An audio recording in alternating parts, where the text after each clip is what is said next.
I'm Mark Bruno of VW Brown Insurance, and I'm going to talk about an exciting subject tonight, insurance. And how many of you have insurance or have purchased insurance, right? All right, that's the beauty of my business. It's mandated that you have it, so I get to skip step one, as I tell people. I don't have to establish the need. But the folks that know me here in this room know that I also say I don't sell insurance. I know a lot of you have insurance. I don't sell it. I sell coverage. And many times what happens is folks have insurance. They know they have insurance. They pay a bill. At the top of the bill it says insurance. And then at the time of loss, they find out what coverage they have. And what I want to talk to you about tonight from a property investment perspective and a landlord perspective is understanding coverage, what you need to have in general terms. And then talk a little bit about risk management and some things there that you should be doing as a landlord to prevent yourself from needing your insurance. Because even if you have it, I will tell you from personal experience, claims really are a pain for everybody. And the best thing to do is to not have yourself in a situation where you need to rely on it. Insurance is great to have in your hip pocket, but we want to talk about a little bit about preventing from needing it at all. Okay? All right, so let's start with you purchased a building and you're going to rehab. Oh, sorry, you're going to rehab it. A couple things there. You're going to need liability, general liability insurance, and liability is injury to others, sometimes referred to as third party. And you're going to need builder's risk. Builder's risk insurance simply tells the insurance company this building is under construction in some way, shape, or form. If you just had a regular property policy, there's exclusions. The insurance company would say, hey, you didn't tell us this building is under construction. You don't have any coverage. So starting with builder's risk, a couple things there that you really need to understand from both the liability and the property side of things. The property, basically, those materials, those things you're bringing onto the site, all of that, you're going to have to value that. At what point do you say, okay, I bought this building for $100,000, but I'm going to rehab it, and I'm going to have all this stuff coming in, so they're going to ask you to say, what's the finished value going to be? Appliances, the whole 9 yards. That you have to have properly valued. Now, part of that you will find, whether it's in the builder's risk side or on the property side when we get to the end and you own the building outright, is what they call a co-insurance clause. How many of you have heard of the co-insurance clause? Know anything about co-insurance? Okay. What that is that's the keeping the honest people honest clause, is what they say in the insurance world. And that is the cost or the premium for the insurance is based on the building value. Well, some people realize that and they say, well, I want to have my building value low because then my premium will be low. Insurance companies will come back in and say, at the time of loss, on a partial loss, not if your building burns to the ground, but let's say a partial loss, they're going to come in and say, what did you insure it for and what should you have insured it for? And if your co-insurance, for example, if you look on your policy and it says it's an 80% co-insurance clause, that really is a 20% margin of error policy. What does that mean? Well, if you had it insured for $80,000 and they come out and say, hey, this building is valued at $100,000, hey, you're within 20%, we're going to pay the total loss that you incurred. $50,000 and your building was damaged, we're going to write you a check for $50,000.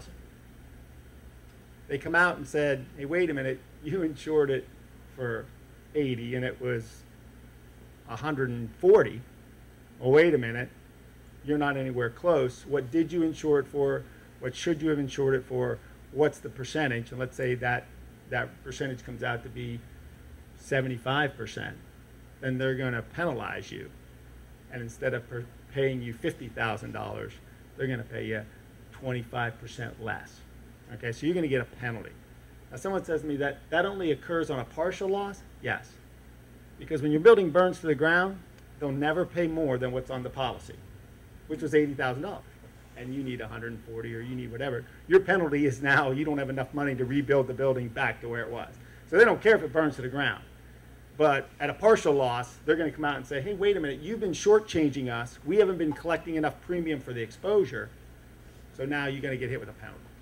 So when you look at your policy, what I tend to do, and what our organization tends to do, is we do our best to make sure you don't have a co-insurance clause. We want to get agreed value. Insurance companies agree, we agree, you agree, your building's worth $80,000. Time of a partial loss, there'll be no evaluation to say was it right or not. So we want agreed value. So when you're looking at your building, you're looking at your policy, many of you will see right there on the declarations page, right on the front page, it'll say co-insurance 90%, co-insurance 80%. A lot of times I'll see agents use 80% because that gives them the biggest margin of error in making sure the building is valued properly. Now, which one do you think you pay more for? The 80% margin, or the 20% margin of error, or the 10% margin of error? Which one do you think is more premium? 20%. So you're paying more because you're not sure, or your agent's not sure of the value of your building. Properly value it, look at it. I know you all that are in the investment side or in this business, you know, I have a lot of contractors that think, you know, $200 a foot. I feel very comfortable with $200 a foot. I don't feel comfortable with $150, or I don't feel comfortable with $300. I think that's overvalued. Get the agreed value, get them to waive the co-insurance clause. That way when you have a partial loss, you won't find out at the time of loss that you didn't have it properly valued. Mark, I have a question over here.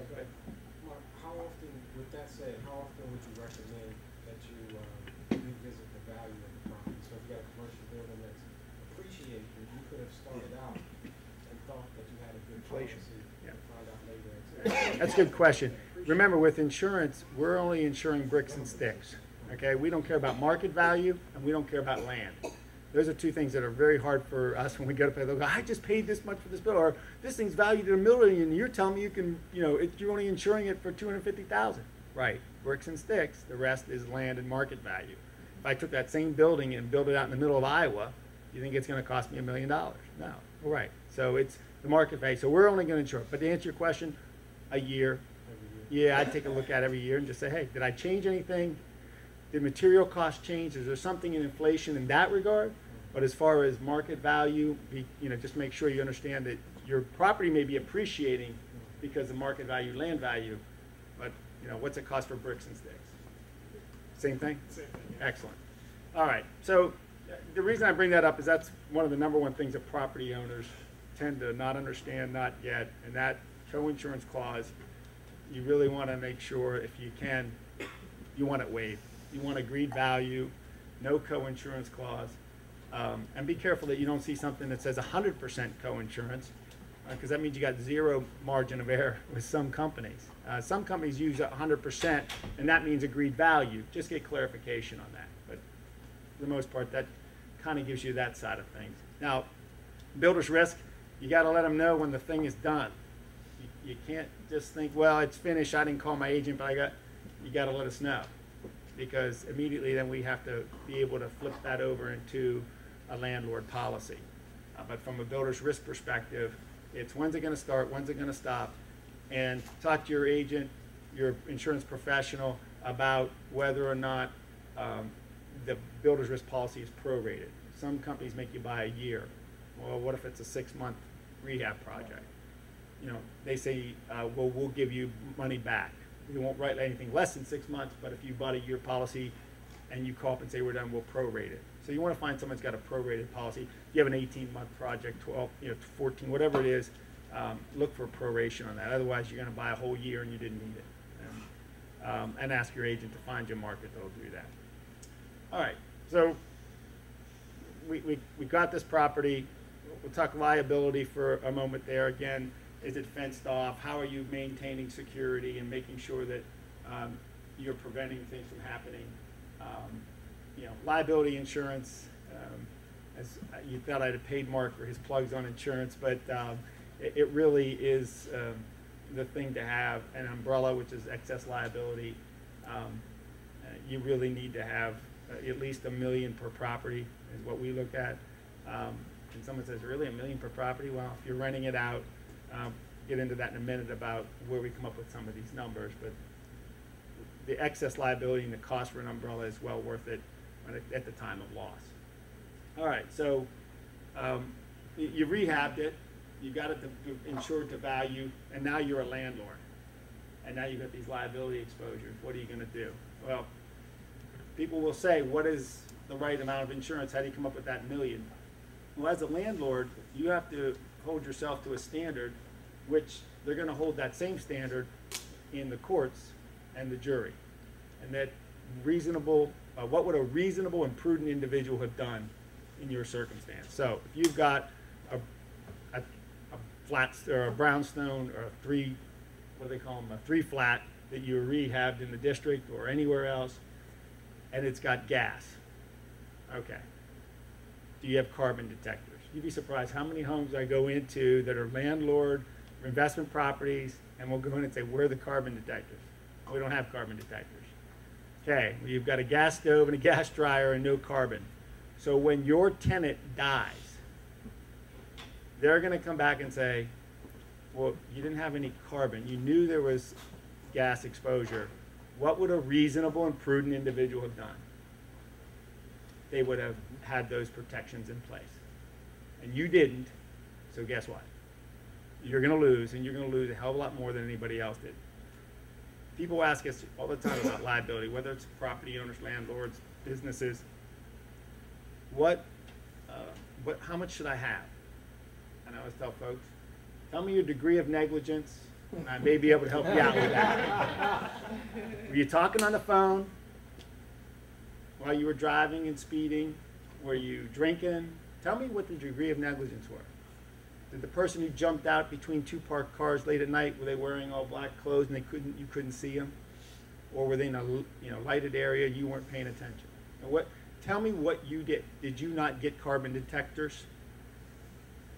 I had one person in Baltimore, I was going to inspect the property, and there was an above ground swimming pool in downtown Baltimore, row house in the backyard, filled up the entire backyard. Thought it was the coolest thing. He was like, this is the coolest thing. I said, yeah, you're taking the pool out, right? He's like, no, I go, you're renting this, right? I go, no one in the city is renting this because it has a pool, above ground pool. I go, that's what they call an attractive nuisance. I said, picture this. I go, you're renting to some folks and someone drowns. I go, what would the reasonable and prudent landlord have done? I go, you could say, oh, what's wrong with having a pool? That person, someone said, why not take it down? Why have it? Where's the value?